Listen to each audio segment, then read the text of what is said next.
নমস্কার, আপনারা দেখছেন বাংলা জাগো চ্যানেল।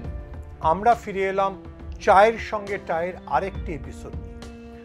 আজকের চায়ের সঙ্গে টাতে আমাদের অতিথি অরূপ চক্রবর্তী, তৃণমূলের মুখপাত্র, তৃণমূলের সুবক্তা, একসময়ের আইটি প্রফেশনাল, সেখান থেকে একেবারে পুরোদস্তুর রাজনীতি।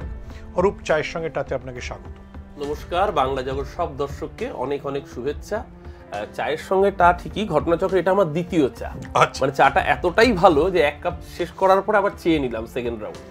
এই যে চায়ের সঙ্গে টাতে আপনি এলেন, আমার প্রথম প্রশ্ন যে সদ্য বিহার নির্বাচনে আমরা দেখেছি প্রশান্ত কিশোর ফ্লপ করেছেন। তো প্রশান্ত কিশোর আগে ছিলেন টেক স্পেশালিস্ট, সেখান থেকে হলেন রাজনীতিক। আপনিও ছিলেন টেক স্পেশালিস্ট। কেন টেক স্পেশালিস্ট বা প্রশান্ত কিশোরের রোলে না থেকে আপনি রাজনীতিতে চলে এলেন? না, একজন ভালো শেফ সে নট নেসেসারিলি ভালো রেস্টুরেন্ট ওনার হতে পারবে। শেফ জানে যে কোন কোন ইনগ্রেডিয়েন্টস দিলে রান্নাটা ভালো হবে, কিন্তু তার সমস্ত কিছু ডিপেন্ড করে সেটার পরিবেশনার উপরে, তার ব্র্যান্ডিংয়ের উপরে, সেই রেস্টুরেন্টের গুডউইলের উপরে বা ওভারঅল পারফরমেন্সের ভিত্তিতে। মাথায় রাখতে হবে একজন এই ধরনের কর্পোরেট এজেন্সিগুলো তারা একটা রূপরেখা নির্ধারণ করে দিতে পারে, কিন্তু দিনের শেষে ভোট লড়ে কিন্তু গ্রাসরুটের কর্মীরা। সবচেয়ে বড় কথা, কোনো দল, বিশেষ করে আমরা তৃণমূল কংগ্রেস, আমাদের মতো দল কিন্তু দাঁড়িয়ে থাকে নির্দিষ্ট একটা মুখের উপরে। আমাদের ক্ষেত্রে অ্যাডভান্টেজ হচ্ছে আমাদের মুখ মমতা বন্দ্যোপাধ্যায়, যেই মুখটা ক্রেডিবল, যেই মুখকে বাংলার মানুষ বিশ্বাস করেন, যেই মুখের উপর বাংলার মানুষ ভরসা রাখেন, এবং এই ভরসাটা কিন্তু একদিনে হয়নি।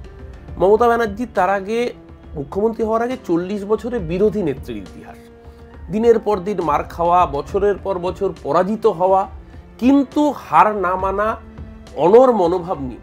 আমার এখনো মনে আছে যখন 2006-এর বিধানসভা, যেই বিধানসভার পরে বুদ্ধবাবু স্লোগান দিয়েছিলেন আমরা 235 ওরা 30, তার ঠিক আগে আগেই 2004 লোকসভা নির্বাচন একমাত্র জিতলেন মমতা ব্যানার্জি। সিপিএম স্লোগান দিয়েছিল চারিদিক ফাঁকা, দিদি তুমি একা। তারপরে 235-30। সেই জায়গায় দাঁড়িয়ে সেদিনকে তৃণমূল কংগ্রেস কর্মীদের সবচেয়ে কঠিন লড়াই, কিন্তু তৃণমূলের কর্মীরা লড়েছিল কারণ তারা বিশ্বাস রেখেছিল তার লিডারশিপের উপরে, মমতা ব্যানার্জির উপরে, যে এই মহিলা পারেন। এর সিপিএম বিরোধী লড়াইয়ে কোনো খাদ নেই, আমি একে ভরসা করি কারণ এই মহিলা নিজে মার খান, এ কর্মীদের ফেলে পালিয়ে যান না, ইনি সামনে দাঁড়িয়ে কর্মীদের রক্ষা করেন, ইনি আগামী দিন বাংলাকে রক্ষা করবেন। তো সামগ্রিকভাবে আপনি একটা স্ট্র্যাটেজিক প্ল্যানার, আপনি কিছু পলিসি মেকিংয়ের ক্ষেত্রে কিছু অ্যাডভাইস করতে পারেন। সেই অ্যাডভাইসের সুফল অনেক সময় পেয়েছে। আজকে ধরুন 2014 সালে যখন ওই আপকি বার মোদী সরকার ক্যাম্পেইন, তাতেও তো আইপ্যাকের একটা বড় ভূমিকা ছিল। সেই সময়ও প্রশান্ত কিশোরের ভূমিকা, প্রশান্ত কিশোর কেন, প্রতীক জৈন, তারাও তখন মানে একটা কোম্পানি বিজেপির ইকোসিস্টেমের হয়ে সেই সময় তো তারা সদর্থক ভূমিকা পালন করেছিলেন। তাহলে সেই দিনকে বিজেপির কাছে যদি আইপ্যাক ভালো হয়ে থাকে, আজকে বিহারের ভোটে আইপ্যাক কালো হয়ে গেল কি করে? প্রশ্নটা সেখানে না, প্রশ্নটা হচ্ছে এজেন্সিকে আপনি কতটা তার পরামর্শ নিচ্ছেন, নিয়ে কিভাবে ইমপ্লিমেন্ট করছেন। মমতা ব্যানার্জির অ্যাসেট হচ্ছেন 80,631টা বুথ আছে। এই 80,631টা বুথেই তৃণমূল কংগ্রেসের পেনিট্রেশন আছে, তৃণমূল কংগ্রেসের কর্মী স্ট্রেংথ আছে, যেটা কিন্তু ইন্টারেস্টিংলি আর কোনো দলের নেই। সিপিএমের একটা সাংগঠনিক স্ট্রাকচার আছে, কিন্তু সিপিএমের একটা বড় চাঙ্ক যেহেতু বিজেপিতে চলে গিয়েছে, সিপিএমও এখন একটু সংকটে ভুগছে। আর বিজেপির এত কিছুর পরেও বিজেপি নিজেই স্বীকার করেছে প্রায় 35,000 বুথে ওরা এজেন্ট দিতে পারবে না, যার জন্য নির্বাচন কমিশনকেও কিন্তু নিয়ম মডিফাই করে, প্রথমে ছিল সেই বুথের লোককে এজেন্ট হতে হবে, এখন BLA-2 নিয়ম পাল্টাতে হচ্ছে শুধুমাত্র নির্বাচন কমিশনকে ব্যবহার করে বিজেপিকে যাতে বুথে এজেন্ট দেওয়া যায়। এই এক পলিসি কিন্তু আমরা দেখেছিলাম মুকুল রায়ও করেছিলেন। আজকে মুকুলদা অসুস্থ, প্রথমত তার দ্রুত আরোগ্য কামনা করি। 2021-এ যখন মুকুলদা কৃষ্ণনগরের প্রার্থী, সেই সময় মুকুল রায় নির্বাচন কমিশনের উপর চাপ সৃষ্টি করে বলেছিলেন যাতে ওই বিধানসভার যে কোনো ব্যক্তি যেন বুথে এজেন্ট বসতে পারে, নইলে দেখা যাচ্ছিল বিজেপি অর্ধেক বুথে এজেন্টই খুঁজে পাচ্ছে না। তো মমতাদির একটা প্লাস পয়েন্ট হচ্ছে মমতাদির নিজস্ব গ্রহণযোগ্যতা বাংলার মানুষের কাছে, যেটার প্যারালাল এই মুহূর্তে বাংলায় অন্তত কোনো মুখ নেই। তার সাথে সাথে মমতা ব্যানার্জির নিজস্ব কর্মী স্ট্রেংথ, তার সাথে সাথে বর্তমানে যোগ হয়েছে অভিষেক বন্দ্যোপাধ্যায়ের দূরদর্শী এবং কর্পোরেট স্টাইলে পুরো রাজনৈতিক ঘরানাটাকে, আজকে বিজেপির মতো একটা মানে দানবিক শক্তিকে রুখতে গেলে তার কাউন্টার মেকানিজম তৈরি করা, এই যে কর্পোরেট অ্যাপ্রোচ, তার সাথে সাথে বিজেপিকে জোনাল মার্কিংয়ে রাখা, তার সাথে সাথে বিভিন্ন ইনোভেটিভ প্রসেস, একদিকে মমতা ব্যানার্জির এক্সপিরিয়েন্স, মমতা ব্যানার্জির ক্রেডিবিলিটি, তার সাথে অভিষেক বন্দ্যোপাধ্যায়ের নতুন অ্যাপ্রোচ, এই যুগলবন্দি কার্যত তৃণমূল কংগ্রেস ক্রমশ অপ্রতিরোধ্য। বাংলার সব নির্বাচন কিন্তু এটা প্রমাণ করছে। অরূপ, আপনি আমাদের সঙ্গে যে 4 মিনিট কথা বললেন তাতে প্রায় 3 মিনিট 20 সেকেন্ড অবধি তিনি মমতা বন্দ্যোপাধ্যায়ের সম্পর্কে বলেছেন, 30 সেকেন্ড মাত্র অভিষেক বন্দ্যোপাধ্যায়ের সম্পর্কে। কিন্তু দলে আপনার প্রধান পরিচিতি যে আপনি অভিষেক বন্দ্যোপাধ্যায়ের লোক, তো সেটা কি করে হলো? আপনি এই প্রশ্নটা যদি অভিষেক বন্দ্যোপাধ্যায়কে গিয়ে বলেন যে অভিষেক আপনি কার লোক, অভিষেক বন্দ্যোপাধ্যায়ের উত্তর হবে আমি তো মমতাদির লোক। অভিষেক বন্দ্যোপাধ্যায়কে জিজ্ঞাসা করুন তার নেতার নাম কি, একটাই উত্তর আসবে মমতা বন্দ্যোপাধ্যায়। শুনুন, মমতা বন্দ্যোপাধ্যায় ছাড়া তৃণমূল কংগ্রেস কার্যত অস্তিত্বহীন। হ্যাঁ, মমতা বন্দ্যোপাধ্যায়কে যোগ্য সঙ্গত করছেন যিনি, এবং তৃণমূলকে আরো শক্তিশালী, আরো ধারালো করতে যার সবচেয়ে বড় অবদান, নিশ্চিতভাবে তিনি অভিষেক বন্দ্যোপাধ্যায়। ব্যাপারটা মমতাদি বনাম অভিষেক নয়, ব্যাপারটা মমতাদি এবং অভিষেক, বৃহত্তর তৃণমূল, শক্তিশালী তৃণমূল, যেই তৃণমূলের সামনে কার্যত দিশাহারা বাম বিজেপি কংগ্রেস। আপনার সাথে অভিষেক বন্দ্যোপাধ্যায়ের প্রথম পরিচিতি হলো কি করে, মানে যোগাযোগটা কি করে? এই যে দলে আপনার যে ভাবমূর্তি তৈরি হওয়া যে আপনি অভিষেক বন্দ্যোপাধ্যায়ের লোক, আপনি অভিষেক বন্দ্যোপাধ্যায়ের অন্যতম প্রধান সৈনিক, সেটা তৈরি হলো কি করে? না, আমি নিজেকে এরকম মনে করি না। অভিষেক বন্দ্যোপাধ্যায় আমাকে নির্দিষ্টভাবে মুখপাত্রের দায়িত্ব দিয়েছেন, তিনি আস্থা রেখেছেন আমাকে। দলের গত লোকসভা নির্বাচনে দল আমাকে পার্টি স্টার ক্যাম্পেনার করেছিল। সামগ্রিকভাবে এই আস্থা রেখেছেন, তার জন্য নিশ্চিতভাবে দলের কাছে আমি কৃতজ্ঞ। কিন্তু অভিষেক বন্দ্যোপাধ্যায়ের সাথে আমার আলাপ, সেটা কিন্তু এই বাংলায় পট পরিবর্তনের অনেক আগে। যে অনেকে বলেন না যে অভিষেক বন্দ্যোপাধ্যায় তো 2011-র পরে রাজনীতিতে এসেছেন, কথাটা সর্বৈব মিথ্যে এবং ভুল কথা। আমি অভিষেককে চিনি 2006-এর শেষের দিক থেকে, আর 2007। তখন আপনার বয়স কত?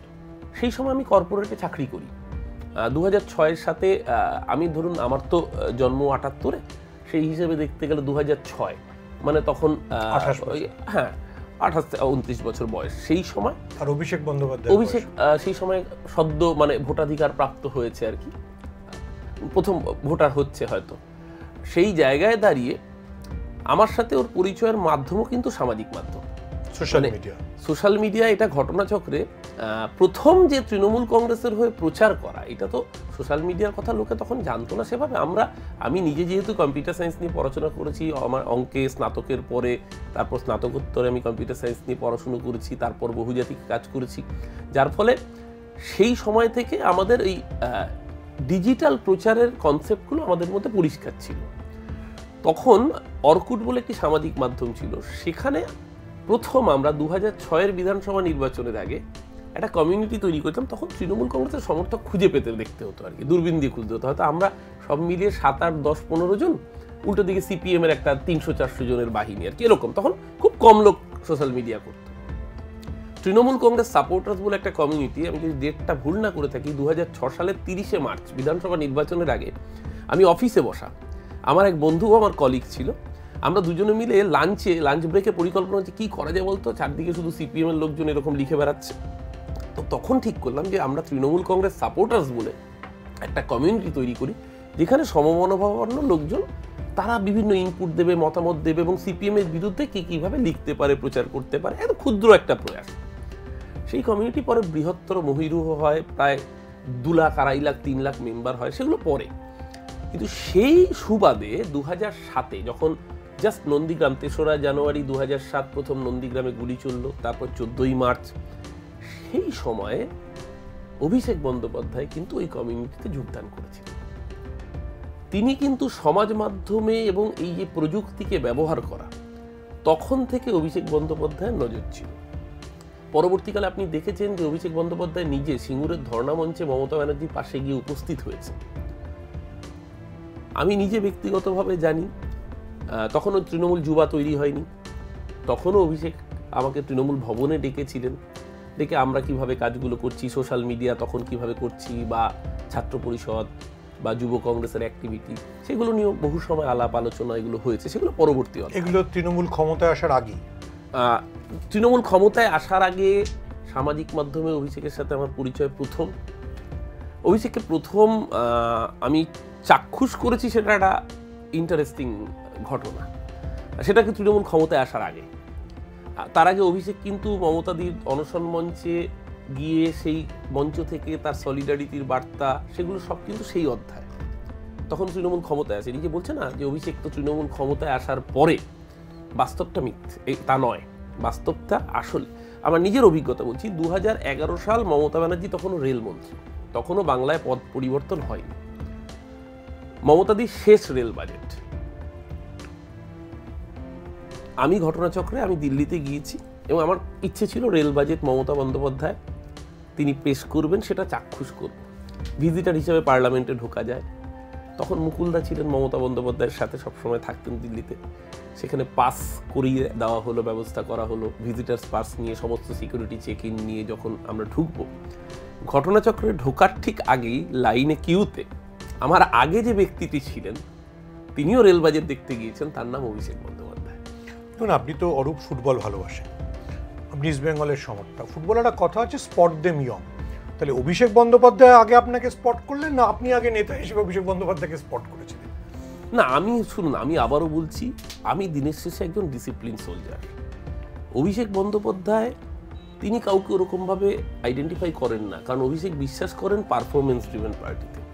আপনি যদি পারফর্ম করতে না পারেন, আপনি ভালো বন্ধু হতে পারবেন। আপনি গেলে নিশ্চয়ই ও আপনাকে ডেকে বসাবে, ভালো চা খাওয়াবে, গল্প করবে, আপনি বাড়ি চলে আসবেন। পারফরমেন্স না করলে কিন্তু অভিষেক বন্দ্যোপাধ্যায় স্পেয়ার করবেন। কোন পারফরমেন্সের পরে আপনি অভিষেক বন্দ্যোপাধ্যায়ের কাছ থেকে সবচেয়ে বেশি যাকে বলে পিঠ চাপড়ানি বা প্রশংসা পেয়েছেন? ওরকম আপনি তো দলের মুখপাত্র হিসেবে একটা লং স্ট্যান্ডিং এবং কঠিন সময়, আরজিকরের মতো কঠিন সময় আপনি দলের মুখপাত্র হিসেবে রোজ আপনাকে ব্যাটিং করতে হয়েছে, যে পিচ সম্ভবত ইডেনের এই দক্ষিণ আফ্রিকা ম্যাচের চাইতেও খারাপ পিচ ছিল। না, এটা ঘটনা যে আরজিকর এপিসোড, এটা সত্যি সত্যি আমাদের জন্য একটা খুব খারাপ সময় ছিল। কারণ শুধু আরজিকর নয়, পরপর কতগুলো ইনসিডেন্ট জনভিত্তিতে একটা তৃণমূল সম্পর্কে মানুষের মনে একটা নেগেটিভ ধারণা তৈরি করিয়ে দিচ্ছিল। সন্দেশখালী এপিসোডটা আমরা যেন ভুলে না যাই। কারণ একটা জিনিস মাথায় রাখতে হবে, মমতা ব্যানার্জির কিন্তু মূল যে ভোট ব্যাংক, এই যে বলে না অমুক রিলিজিয়ানের মমতা ব্যানার্জির ভোট ব্যাংক, কথাটা পুরোপুরি মিথ্যে। মমতা ব্যানার্জির মূল ভোট ব্যাংক যদি ভাবেন, সেটা বাংলার মহিলারা, ইরেসপেক্টিভ অফ দ্য রিলিজিয়ান। বাংলার মায়েরা, বাংলার মেয়েরা মমতা ব্যানার্জিকে ভোট দেন, কারণ মমতা ব্যানার্জির অধিকাংশ প্রকল্প, সামাজিক সুরক্ষার প্রকল্পগুলো বাংলার মহিলাদের জীবনযাত্রার মানকে উন্নত করে। সেই জায়গায় দাঁড়িয়ে সন্দেশখালী একটা পরিকল্পিত মিথ্যের বুনট ছিল বাংলার মায়েদের সেন্টিমেন্টকে হার্ট করা। তৃণমূল কংগ্রেসের কার্যালয়ে মায়েদের সম্ভ্রম নিয়ে এরকমভাবে এই কাজ করা হয়, মানে আমাদেরকে রাস্তায় বেরোলে লোকে প্রশ্ন করত। পরে যখন স্টিং ভিডিওতে আমরা দেখলাম যে পুরোটাই মিথ্যের বুনট ছিল, বিজেপির মণ্ডল সভাপতি বলছেন যে রেপি হয় নাই, তাকে শুভেন্দুদা রেপে কনভার্ট করে দিয়েছে। কিন্তু তার মধ্যে আমাদের দলের যে ভাবমূর্তির ক্ষতি করার, সেই ক্ষতিটা কিন্তু সন্দেশখালী ওই একটা এপিসোডে কিছুদিনের জন্য করেছিল। সন্দেশখালী না আরজিকর, কোন সময় দলের হয়ে মুখপাত্রের দায়িত্ব পালন করাটা বেশি কঠিন? অনেকগুলো এপিসোড। যখন আমাদের দলের নেতা জেলে যান, তার বান্ধবীর বাড়ির থেকে 1 লক্ষে টাকা উদ্ধার হয়, নিশ্চিতভাবে সেই পরিস্থিতি বিব্রতকর অবস্থার মধ্যে পড়তে হয়। সন্দেশখালীতে বিব্রতকর অবস্থার মধ্যে পড়তে হয়। কিন্তু যদি ইন্টেন্সিটি বা ম্যাগনিচিউড বলেন, আমার মতে আরজিকরের ইন্টেন্সিটি বা ম্যাগনিচিউডটা অনেক বেশি দলকে বিড়ম্বনায় ফেলেছে এবং দলের বিরুদ্ধে যে ক্রমান্বয়ে একটা মিথ্যের বেশাতি, এবং আপনারা তো সবাই দেখেছেন এই ফেক নিউজ। হ্যালো বন্ধুরা, আমি সোমা বলছি। সেমিনার হল ভাঙার তথ্য, পেলভিক বোন ভাঙার তথ্য, 150 গ্রাম সিমেনের তথ্য থেকে শুরু করে পুরোটাই একটা মিথ্যের ন্যারেটিভ। হাসপাতালে কাঁচিতে নাকি গ্লাভস, জং ধরা কাঁচি, গ্লাভস, এই যে একটা ক্রমাগত মিথ্যের বুনট এবং সোশ্যাল মিডিয়াকে ব্যবহার করে মিথ্যের বিনির্মাণ, এইটাকে প্রতিহত করতে গেলে কাউন্টার মেকানিজম হিসেবে একদিকে ইলেকট্রনিক মিডিয়া, তার সাথে সাথে সোশ্যাল মিডিয়ায় সমানভাবে পেনিট্রেশনটা প্রয়োজন ছিল। সেক্ষেত্রে কি আপনার পুরনো যে সোশ্যাল মিডিয়ায় কাজ করার অভিজ্ঞতা, অর্থাৎ যেহেতু আপনি FMCS বা ফ্রেন্ডস অফ তৃণমূল তৈরি করেছিলেন, সেটা কি আপনাকে কোনোভাবে হেল্প করেছিল বা কাজে দিয়েছিল? না, এক্ষেত্রে কি হয়েছে, আমরা যেহেতু দীর্ঘদিন ধরে, সেই অর্থে আমরা টেক সেভি পিপল। আজকের প্রজন্ম তারা প্রযুক্তিকে যতটা ব্যবহার করতে পারবে, এটা ঘটনা সকলে সেটা পারবেন না। কিন্তু এটাও বুঝতে হবে যে দল যখন বিপদে পড়বে, তখন সব স্তরের নেতারা, আজকাল সব নেতারা ফেসবুক করেন, টুইটার করেন, পোস্ট করেন, নিজের কর্মসূচির পোস্ট করছেন, কিন্তু দল যখন বিপদে পড়ছে দলের বার্তাগুলো পোস্ট করতে হবে। আজকে আরজি করার সময় কিন্তু একটা বড় অংশ সাইলেন্ট ছিলেন, আজকে সন্দেশখালির সময় একটা বড় অংশ সাইলেন্ট ছিলেন। আজকে এইটা মাথায় রাখতে হবে, দল থাকলে তবেই সে যে প্রান্তেরই ছোট থেকে বড় হোক না কেন, আমাদের সকলের জায়গাটা থাকবে যদি দল থাকে। দল যখন বিপদে পড়ছে তখন সামাজিক মাধ্যম কিন্তু আজকে বড় রোল প্লে করছে। আপনি দেখছেন না, আজকে ইলন মাস্ক থেকে শুরু করে ডোনাল্ড ট্রাম্প প্রত্যেকে ডিপেন্ড করছে সামাজিক মাধ্যমের উপর, কিন্তু তারপরও জোহরান মামদানি জিতে আসছেন নিউ ইয়র্কের মেয়র হয়ে।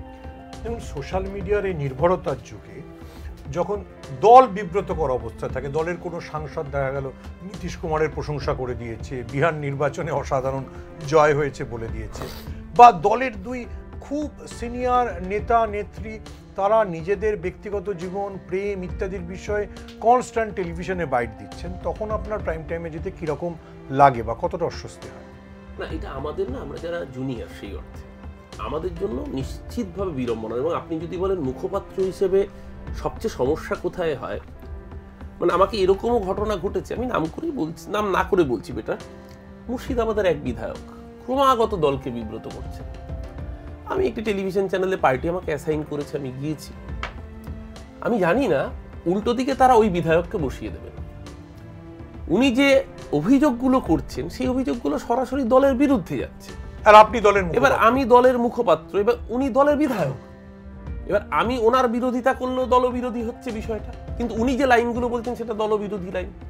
তখন এইখানে চেক অ্যান্ড ব্যালেন্স করাটা আমাদের জন্য সত্যি সত্যি একটু অসুবিধাজনক হয় বই কি, কিন্তু এখানেই আপনার মানে বলবো আমি এক্ষেত্রে আপনার নিজস্ব বুদ্ধিমত্তার প্রয়োগ করে আপনাকে সেই সিচুয়েশন ডিফেন্ড করতে হবে। এবং আমরা চেষ্টা করি নিশ্চিতভাবে, সেটা যতটা সম্ভব আমরা 100% দেওয়ার চেষ্টা করি দলকে। দল ভরসা রাখেন, মমতাদি ভরসা রাখেন, অভিষেক ভরসা রাখেন বলেই দল বারংবার করে আমাদেরকে পাঠান, এবং আমরাও চেষ্টা করি আমাদের মতো করে 100% নয় 200%টা দলকে সেই জায়গায় পরিষেবা দেওয়ার। সেক্ষেত্রে জরুরি প্রশ্ন এটা আসবে, আপনি তো টেলিভিশন চ্যানেলে দলকে ডিফেন্ড করলেন, বেরিয়ে এসে যে নেতা বা নেত্রীর জন্য আপনাকে বিব্রত হতে হলো তাকে ফোন করে কিছু বলেন? না, অ্যাজ সাচ সেরকম ভাবে নয়, কিন্তু অনেক সময় কি হয়, মানে আমি ধরুন বলছি একটা উদাহরণ বলছি।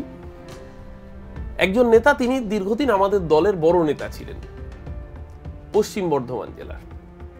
এবার তখন কোভিড সময়ে একটা রুমে সবাই বসতেন না, তখন রুম ডিভাইড করে দেওয়া হতো, পিসিআর একটা জায়গায় আসতো। এবার আমি জানিও না যে ওই নেতা আমার পাশের রুমে বসে রয়েছেন, একটি সংবাদ মাধ্যম, সেই সংবাদ মাধ্যম বর্তমানে আমরা যাই না, বয়কট রয়েছে। তো সেইখানে যথারীতি তিনি তৃণমূলের বিরুদ্ধে বলেছেন, আমিও তাকে একেবারে গুছিয়ে যা যা বলবার বলেছি, তিনি এর আগে বিজেপি সম্পর্কে কি কি বলেছিলেন তাকে একটু মনে করিয়ে দিয়েছি। এবার যখন শো শেষ হয়েছে আমি দেখছি বেরিয়ে এসেছি, এবার ওরা আমাকে চা খেতে বলেছে, আমি চাটা হাতে নিয়েছি, দেখি ওই নেতাও বেরিয়ে এসছেন পাশের রুম থেকে। এবার আমি তার আগেই তাকে তুলোধনা করেছি কার্যত, এবং তিনিও আমার দল সম্পর্কে বাজে কথা বলেছেন। এবার সেই সময় দাঁড়িয়ে একটু অপ্রস্তুত হতে হয়। আমি তখন, উনি এসে বললেন যে কেমন আছো, আমি বললাম ভালো আছি। আমি বললাম আপনি এতক্ষণ, উনি আমাকে বলছেন আপনি এতক্ষণ আমার বিরুদ্ধে এগুলো বললেন, কিন্তু দাদা আপনি তো জানেন আমি এরকম লোক নই। আমি বললাম আপনি আমার দলকে যদি আক্রমণ করেন সেক্ষেত্রে এটা আমার দায়িত্ব যে আপনার স্টেটমেন্টগুলো আমি বলেছি। আপনি নিজে আমাদের দলে থাকাকালীন আপনি বিজেপিকে কি কি বলেছেন, আমি তো আপনার স্টেটমেন্ট বলেছি। আমি পার্টিকে ডিফেন্ড করতে এসেছি, আমি তো সেটাই বলবো। আপনি যদি আমার দলকে আক্রমণ করেন, একটা জিনিস বুঝতে হবে, আমি এখানে এসেছি আমার পার্টিকে রিপ্রেজেন্ট করতে, আমি আমার ব্যক্তি আমাকে রিপ্রেজেন্ট করতে আসিনি। তো আমার কাছে পার্টি ফার্স্ট। নিশ্চিতভাবে আমি ব্যক্তিগতভাবে তাকে কখনোই অসম্মান বা অপমান করতে চাই না, সেটা আমি সচরাচর কখনোই করি না। দুর্ভাগ্যজনকভাবে কতিপয়, এবং তাদের মধ্যে দুই একজন, টু বি মোর স্পেসিফিক, সিপিএমের দুই একজন ছাড়া সাধারণত ব্যক্তি আক্রমণের রাস্তা ডাইরেক্ট সরাসরি খুব কম ব্যক্তিরাই করেন, বিজেপির মধ্যেও দুই একজন করেন, কিন্তু জেনারেলি আমরা চেষ্টা করি ব্যক্তি আক্রমণকে অ্যাভয়েড করতে, কারণ লড়াইটা নীতির, লড়াইটা রাজনীতির, লড়াইটা মতাদর্শের, আদর্শের সাথে আদর্শের লড়াই হবে, সেখানে ব্যক্তির সাথে ব্যক্তির লড়াইটা বোধহয় গৌণ।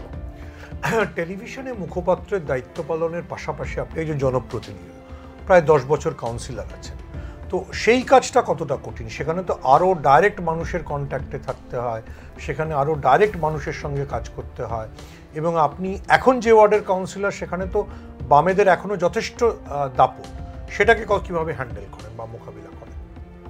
না, একটা জিনিস বুঝতে হবে, এখানে কাউন্সিলর জবটা কিন্তু যদি আপনি বিষয়টা সম্পর্কে পুরোটা ওয়াকিবল হয়ে যান, সিস্টেমটা সম্পর্কে, যেমন আমার প্রথম দিকে আমি কর্পোরেটে থাকাকালীন তো কাউন্সিলর হয়েছিলাম, তবে কাউন্সিলর হওয়ার কারণে স্বাভাবিকভাবে আমাকে চাকরিটা ছাড়তে হয়, 3 মাস নোটিশ পিরিয়ড দিয়ে আমাকে সার্ভ করে বেরিয়ে আসতে হয়। আমার সত্যি সত্যি অসুবিধা হয়েছিল ওই প্রথম 3 মাস 2015-তে, কারণ তখন আমাকে অফিসটা কন্টিনিউ করতে হচ্ছিল। কিন্তু তারপর থেকে আর কখনোই অসুবিধা হয়নি, কারণ একবার যখন আপনি প্রসেসটা সিস্টেমটা সম্পর্কে ওয়াকিবল হবেন, আর কর্পোরেশনের না একটা নির্দিষ্ট স্ট্রাকচার আছে, একটা হায়ারার্কিতে কাজ হয়। আপনার হেড অফিস থেকে একটা হায়ারার্কি আছে, আপনার বোরোতে একটা হায়ারার্কি আছে, আপনার নিজের ওয়ার্ডের মধ্যে একটা হায়ারার্কি আছে, এবং প্রত্যেক জায়গায় ম্যান পাওয়ার রয়েছে। সেই optimisation of the man power, সেটাকে যদি আপনি সঠিকভাবে চালনা করতে পারেন, তাহলে কাজটা এমনি সিস্টেমে প্রসেসে হয়।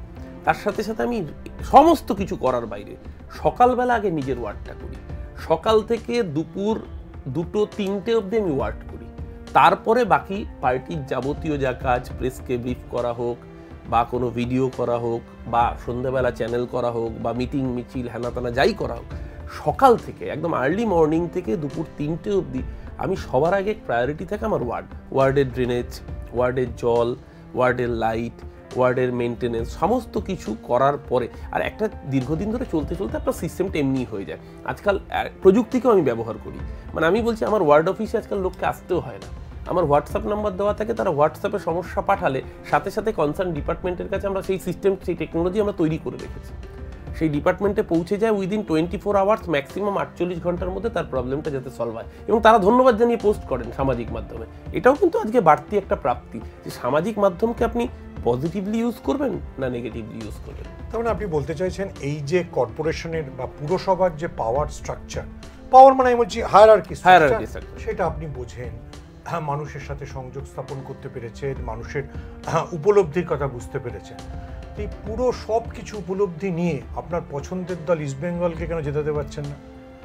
দেখুন, মানে আমরা ব্রাত্য বসুকে জিজ্ঞেস করেছিলাম যে আপনাদের সব ভালো, কিন্তু নিজেদের দল ইস্ট বেঙ্গল কেন জেতে না? আপনি বড় দুর্বল জায়গায় আঘাত করেছেন। না, আমি আঘাত করিনি। আপনি ইস্ট বেঙ্গল কিনা আমি জানি না, আপনি মোহনবাগানের সমর্থক হতেই পারেন, আপনার ভেতরে সুপ্ত সেই সবুজ মেরুন সত্তা, কারণ আপনার পাঞ্জাবিটাও সবুজ, একটু খোঁচা দিতে ইচ্ছে করছে ঠিকই, কিন্তু মাথায় রাখবেন এখনো হেড টু হেডে না আমরা আপনাদের থেকে অনেকটা এগিয়ে রয়েছি।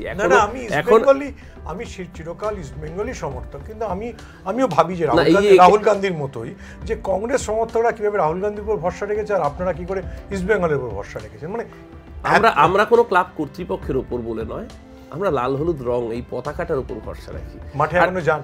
হ্যাঁ, মাঠে যাই, মাঠে সব প্রতি ম্যাচে যাই না, এটা সত্যি কথা, এটা মানে সত্যের অপলাপ হবে, কিন্তু এখনো মানে আমি বলছি মাঠে আমার সাথে দেখা হয়। ধরুন আমাদের নেতা সাংসদ পার্থ ভৌমিক মাঠে যায়, আমি মাঠে যাই, ব্রাত্যদা মাঠে যান, এমনকি বিরোধী মধ্যে আমি বলছি সিপিএম এর কৌস্তব বেহালার প্রার্থীও ছিল, ওকেও আমি মাঠে গিয়ে দেখি, ও ইস্ট বেঙ্গলের সমর্থক। আর মোহনবাগানের গ্যালারির দিকে কারা বসেন সেটা আমি বলতে পারবো না। হেরে যান মোহনবাগানের কাছে, সেদিনকে আপনারা 4 জনে মিলে কি করেন? হেরে গেলে মন খারাপ থাকে। আর ফুটবলে দেখুন, হেরে যেরকম যাই তেমনি গোল দেওয়ার পর জেতার পর তো একসাথে আনন্দও করি। ফুটবলে একটা জিনিস মাথায় রাখতে হবে, দিনের শেষে ইস্টবেঙ্গল হোক বা মোহনবাগান হোক, সামগ্রিকভাবেই তো ভারতীয় ফুটবলের মান পড়ছে, এবং মোস্ট আনফর্চুনেটলি আপনি যদি স্পোর্টসের ফান্ড অ্যালোকেশন দেখেন, তাহলে সেখানে গুজরাটের মতো রাজ্য, যার প্র্যাকটিক্যালি কোনো প্রোডাক্টিভিটি নেই, কোনো আউটপুট নেই, তারা যে বাজেট অ্যালোকেশন পায়, উত্তরপ্রদেশ মধ্যপ্রদেশ যে বাজেট অ্যালোকেশন পায়, বাংলা তার 20 ভাগের 1 ভাগও পায় না। স্বাভাবিকভাবেই বাংলার ফুটবল কেন, বাংলাকে তো সব জায়গায় বঞ্চনা করা হচ্ছে, এক্ষেত্রে বাংলার ফুটবলের সাথেও প্রচুর বঞ্চনা করা হয়েছে।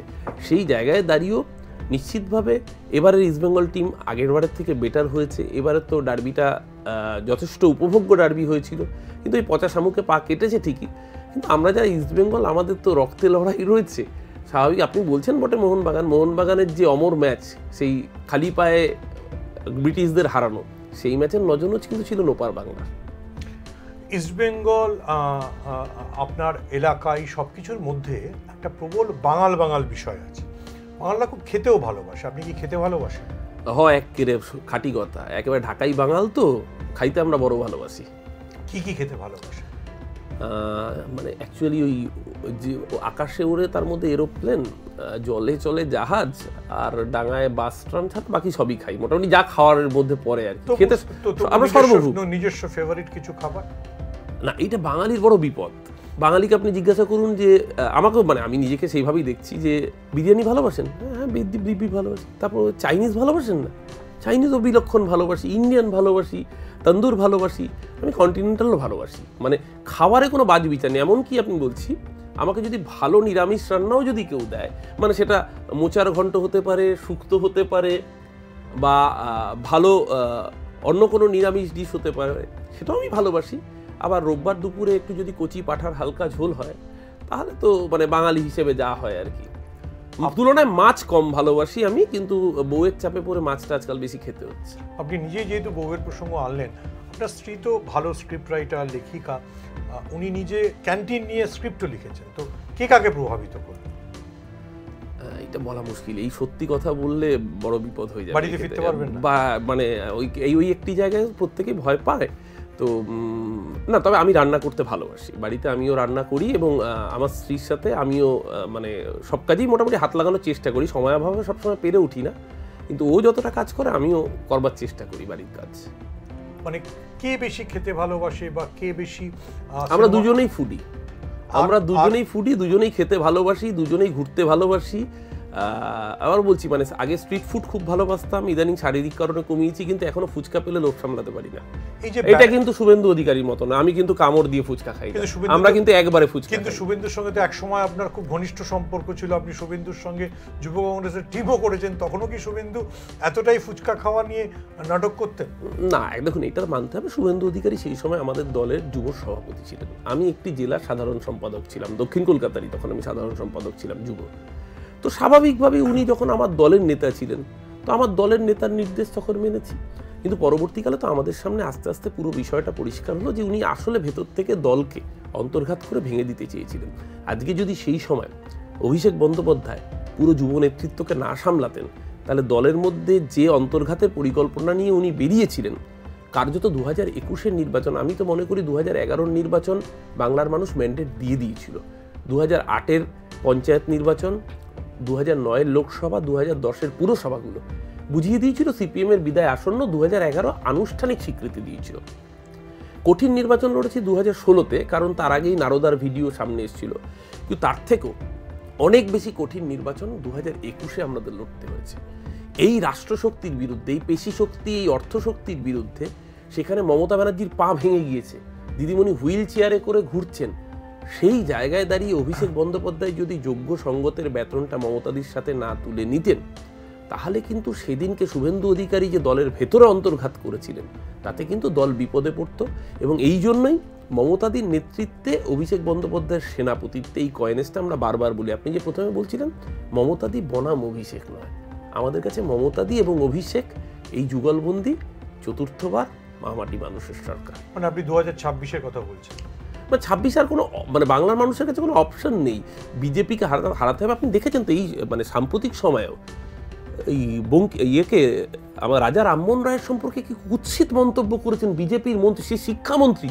রাজা রামমোহন রায়কে বলছে ব্রিটিশের দালাল, যারা নিজেরা ব্রিটিশের দালালি করেছে, যারা ব্রিটিশের কাছে মুচলেকা দিয়ে স্বাধীনতা সংগ্রামী ধরিয়ে দিয়েছে, তারা রাজা রামমোহন রায়কে বলছে ব্রিটিশের দালাল। রবীন্দ্রনাথের গান গাইলে এফআইআর করছে, বিদ্যাসাগরের মূর্তি ভাঙছে। এদের কাছে শিখতে হবে।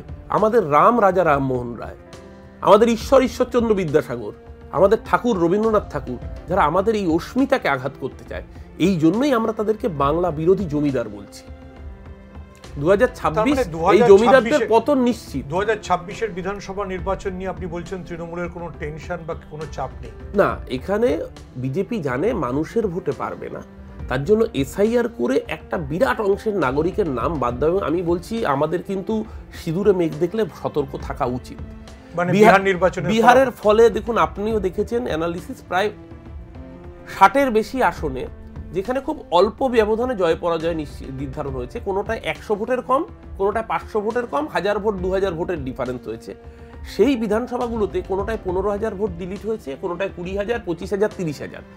এই প্রসেসটা কিন্তু ওরা এখানেও চেষ্টা করবে। একটা ভোটে যদি নাম বাদ দিয়ে দেওয়া যায়, আপনারা প্রতিহত করতে পারবেন? পারবো, এই কারণেই, কারণ ওই 80,631টা বুথেই তৃণমূলের বিএলএরা রয়েছে, তারা মনিটরিংটা সুপার মনিটরিং করবেন, যাতে কোনো বৈধ ভোটারের নাম বাদ না যায়।